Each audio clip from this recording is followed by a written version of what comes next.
You know, I want to do this video tonight for two reasons. One, because in all the Glocks I've ever owned, I've never done the 25-cent trigger job. And tonight I want to do the 25-cent trigger job and see if I actually notice a difference. Because I'm thinking about putting a different trigger in my Glocks.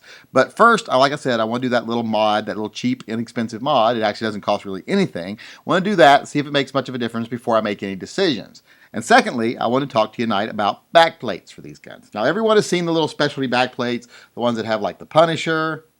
They've got them with things like Superman on them. I've even got one with my name on it there, Yankee Marshall. But these are cool, but they're just plain little black back plates with a little white emblazoned logo on it. I believe it's probably usually laser etched or screened on there. But the one I want to show you tonight is a little bit different. Now, I got this one from Lone Wolf, and it's actually a 3D backplate, and it adds that little splash of color that all Glocks are lacking, and I think we all know that. I think that everybody that owns a Glock, that's the first thing they ever think. You know, this Glock is great, but it's lacking that little, that little pizzazz, that little je ne sais quoi, that little splash of, liveliness on it.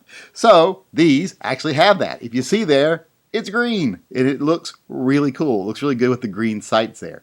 It's actually 3D. As you look there, it's raised up, and it looks like it's an aluminum finish almost on the actual emblem, and then it's got the zombie green background.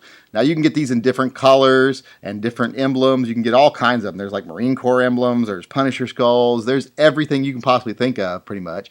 And you get to choose your colored background. So these are really, really cool.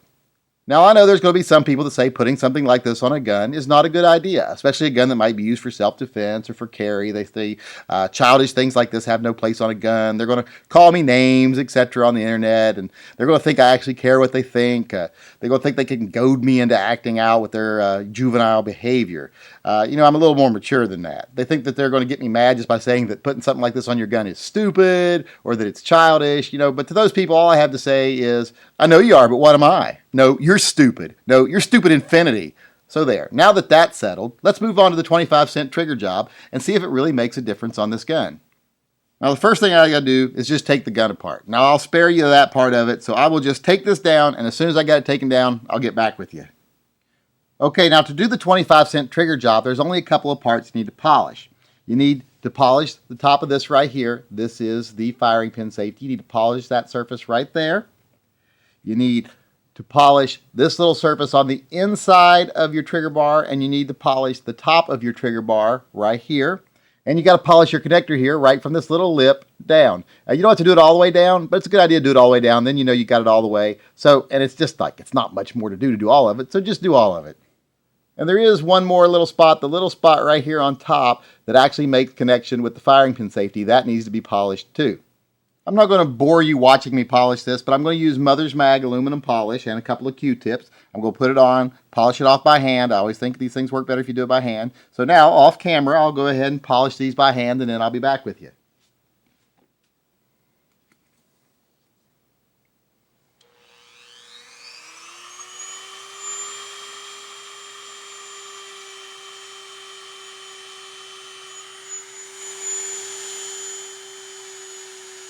Okay, I've got everything shined. Okay, I've got everything shined up really nice here, so it's time to just put the Glock back together and see if it helps any. Backwards. Yeah, you're going to go there, you little bitch, whether you like it or not. I'm sorry, but that is sharp. I don't care when it says that's sharp. Find there.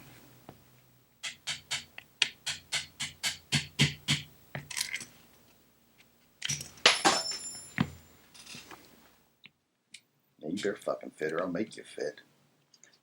Okay, I got it back together, and before I go any further here, let me say one thing. If you're the type of person that isn't mechanical at all, you don't understand anything about any machines, you can still do this. If you're the kind of person when someone asks you what kind of car do you got, you say blue, well, you can still take a Glock apart and put it back together. It is so simple that a chimpanzee can do it in about 2.5 minutes flat, which means it takes me about 7 minutes. But still, it is so easy. So you can do this no matter how unmechanical you think you are. And now, as far as the trigger is concerned on this gun, I will have to say that 25-cent trigger job is an improvement. It does make a noticeable difference. It still feels like you're crushing plastic when you break the trigger here.